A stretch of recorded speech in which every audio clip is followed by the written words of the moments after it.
Pilot Handbook 2.7 Aerodynamics of Flight. Enter the flight service stations, FSSs, pivotal air traffic facilities offering an array of services. From pilot briefings to en route communications, VFR search and rescue services, and assistance for lost or distressed aircraft, FSSs play a multifaceted role. Now, they relay ATC clearances, issue notices to airmen, broadcast crucial aviation weather and national airspace system information, and handle the processing of IFR flight plans. Additionally, FSSs monitor navigational aids and provide en route flight advisory service, FlightWatch, at selected locations.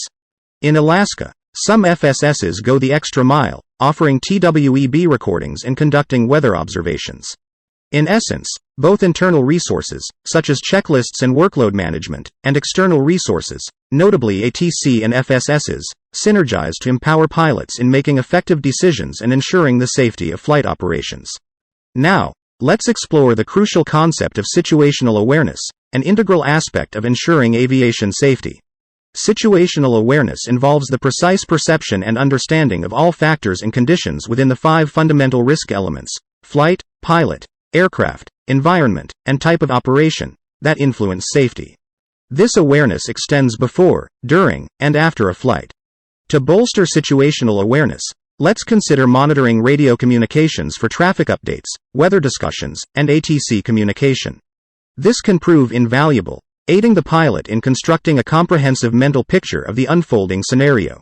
Maintaining situational awareness demands a nuanced comprehension of the relative significance of all flight-related factors and their potential future impact. It transcends knowing the aircraft's geographical location, it entails understanding the ongoing events. For instance, while en route from Richmond, Virginia, towards Dulles Airport or Leesburg, let's ensure we not only stay aware of the aircraft's spatial location but also understand the reasons behind vectoring.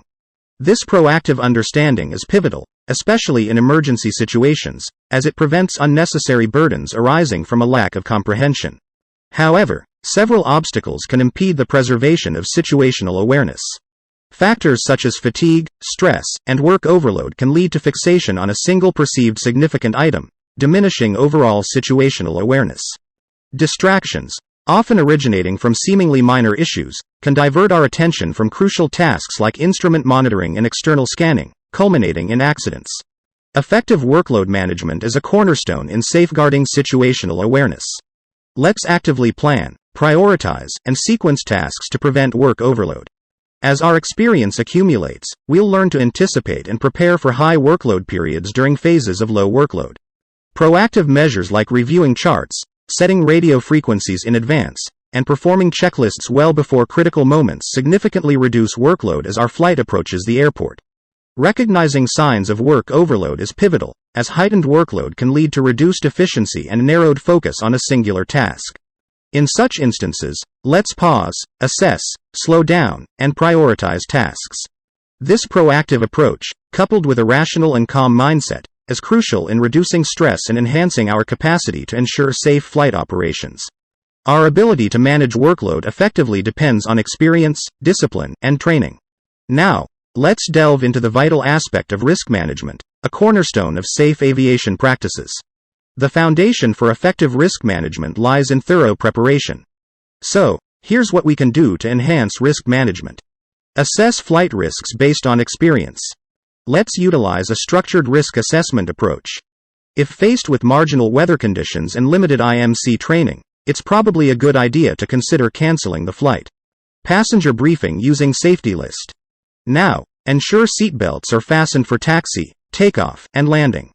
Secure shoulder harnesses for takeoff and landing. Let's adjust and lock seat positions. Explain air vents and all environmental controls. Cover the location and operation of the fire extinguisher. Brief passengers on exit doors, the emergency evacuation plan, and the emergency survival kit. Discuss traffic scanning, communication etiquette, and invite questions. Comprehensive passenger discussion. Now, clarify whether smoking is permitted. Discuss flight route altitudes, expected time en route, destination details, and in-flight weather conditions. Educate passengers on aircraft controls and capabilities. Encourage a sterile flight deck, complete silence during departure, arrival, and crucial phases. Keep passengers informed during low workload. Let's share relevant information when workload is manageable.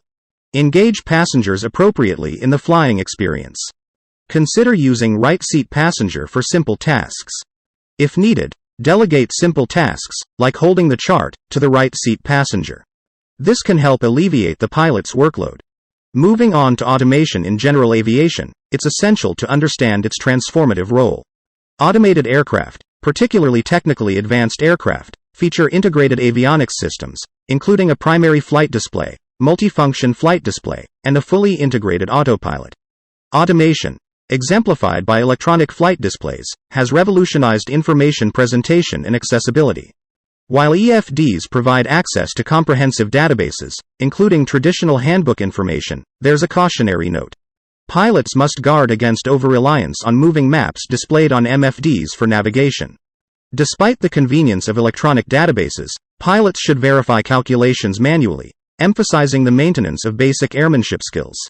Automation has undeniably enhanced safety but has also raised concerns about potential pitfalls.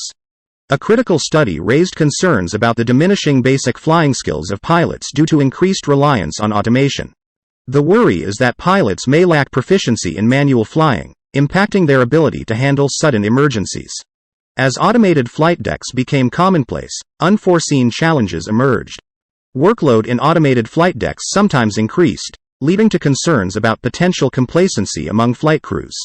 In an effort to evaluate the impact of automation on flying skills, a significant study compared pilots flying older twin-jet airliners with analog instrumentation to those flying newer models equipped with electronic flight instrument systems and flight management systems. The study assessed parameters such as heading, altitude, airspeed, and control inputs during various maneuvers in simulator sessions. As we navigate the landscape of aviation technology, let's strike a balance between harnessing the benefits of automation and preserving essential manual flying skills. A harmonious integration of both is key to ensuring safe and proficient flight operations. Now, let's explore the outcomes of the study comparing pilots' performance with electronic flight instrument system and analog instrumentation. When experienced EFIS pilots were tasked with various manual maneuvers, the study revealed a discernible erosion of flying skills. In normal turns without a flight director, the EFIS group exhibited greater deviations than the analog group, though mostly within practical test standards, PTS. However, their performance on the localizer and glide slope was not as smooth as that of the analog group.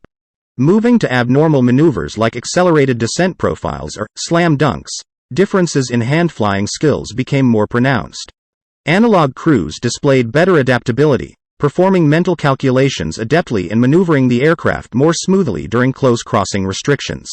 In contrast, EFIS crews often went heads down, attempting to solve crossing restrictions using the flight management system. Another scenario simulating real-world changes in approach highlighted challenges faced by EFIS crews in adapting to new conditions assigned on short notice. Analog crews transitioned more seamlessly to the parallel runway's localizer, while EFIS crews struggled, with the pilot spending a significant amount of time going heads down to program the new approach into the FMS. Now, considering emergency maneuvers, the gap in manual flying skills widened. Analog pilots, accustomed to flying without extensive automation, expertly executed emergency maneuvers without a flight director.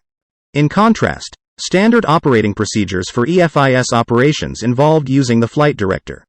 When EFIS crews had their flight directors disabled, their eye scan patterns became more erratic, impacting manual flying skills. Analysis of the data revealed that EFIS pilots who effectively managed automation also demonstrated superior flying skills. Although the data didn't specify whether these skills preceded or followed automation, it emphasized the need for improved automation management. Recommended best practices and procedures have since addressed some of the earlier challenges associated with automation.